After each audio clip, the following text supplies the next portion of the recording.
রাজ্যের যারা সম্রাটের খুব কাছের মানুষজন ওই ঘোড়া দেখে একটু লোভ হয়েছে। সম্রাটকে বলতেছে যে আমাদের একটা আর্জি আছে, যদি একটু শুনেন। বলছে বলো। বলতেছে যে আমাদের মনটা চাচ্ছে আমরা একটু ওই ঘোড়াটার মধ্যে একটু চড়তে চাই। তা সম্রাট খুব ভালো মানুষ ছিলেন, খুব উদার ছিলেন। বলছে ঠিক আছে চলো। তা কে আগে চড়বে কে পরে চড়বে? পরে বললো যে ঠিক আছে, অ্যাকর্ডিং টু এইজ, বয়স অনুসারে যার বয়স বেশি সে আগে চড়বে। তা সিনিয়র যে উনি চড়তে গেছে, ঘোড়া যখনই উঠতে গেছে ঘোড়া এমন একটা ধাক্কা মারছে একদম পড়ে গেছে। তখন সবাই চিন্তা করলো বয়স্ক মানুষ, এই জন্য বোধহয় ঘোড়ায় চড়তে পারছে না, তার চাইতে যে জুনিয়র সে যাচ্ছে। ও বাবা, এই ঘোড়ায় যখনই চড়তে মুভমেন্টে গেছে, চড়ার মুভমেন্ট, ওই সময় হচ্ছে ঘোড়া দ্বিগুণ বেগে হচ্ছে তাকে ধাক্কা মারছে। সবাই তো মহা চিন্তায় পড়ে গেল, এত আকর্ষণীয় ঘোড়া, আমাদের জীবনে চড়ার যে ইচ্ছা এটা কি পূরণ হবে না? এইরকম করে ৮-১০ জন চেষ্টা করছে, প্রত্যেকেই ঘোড়ায় চড়ার অ্যাটেম্প নিছে, ঘোড়া ধাক্কা মেরে ফেলে দিছে। ওই যে সবচাইতে ধনী মানুষ যে ওই ঘোড়া নিয়ে আসছে, উনিও একটু বিব্রত যে কি হইলো হঠাৎ করে ঘোড়ার, যে ঘোড়ায় কেউ চড়তেই পারছে না।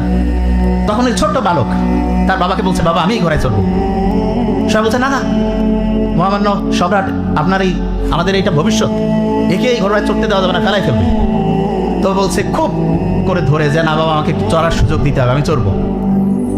তো এই কথা শোনার পরে সবাই বলতেছে না না ওকে চড়তে দেওয়া যাবে না। ওর বাবা বলছে না বাবা, তুমি দেখতেছো না তোমার বড় বড় যারা আঙ্কেল শ্রেণীর মানুষ তারাই চড়তে পারো না, তুমি কিভাবে চড়বা? তো বলছে খুব কনফিডেন্টের সাথে যে বাবা আমি চড়তে পারবো। তখন সবাই সিকিউট, মানে আলাদা হচ্ছে, যদি ধাক্কা মেরে দেয় সবাই জাল ধরে বসে আছে যে ওই ছোট্ট বালক কেউ হচ্ছে চড়তে গেলেই তো ধাক্কা মারবে, সে ওইখানে যাতে পড়ে। কিন্তু হতবাক করার ব্যাপার হচ্ছে ওই ছোট্ট শিশু ৮-১০ বছর বয়স, যার ভবিষ্যৎ খুব উজ্জ্বল, সে ঘোড়ার কাছে গেল, একটা ছোট্ট কাজ করলো, বাস জাম্প করে ঘোড়ায় উঠে পড়লো। খালি উঠে পড়লো তাই না, ঘোড়ায় রানিং শুরু করে দিছে। ১০-১২-১৫ মিনিট চতুর্দিকে চক্কর লাগায় এসে আবার যেখান থেকে সে উঠছিল সেখানে থামলো।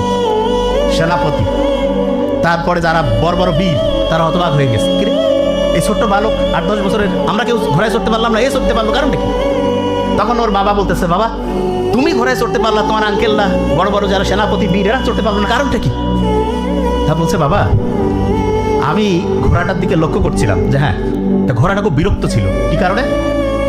বলছে যে ঘোড়াটা যে জায়গায় ছিল, একটা ঘটনা, সূর্যের আলো এমন অ্যাঙ্গেলে পড়তেছিল যে ওই ঘোড়াটা তার ছায়াটা দেখে খুব অস্বস্তির মধ্যে ছিল। ঘোড়াটা খুব আকর্ষণীয়, ওর ছায়া দেখে সে তাকে একটা কম্পিটিটর মনে করছে, তার সামনে হয়তো আরেকটা কেউ তার সাথে কম্পিটিশনে আসে। এই জন্য যেই ওর ঘোড়ার মধ্যে চড়ার চেষ্টা করতেছে সে ধাক্কা মেরে ফেলাই। তারপর তুমি কি করলে?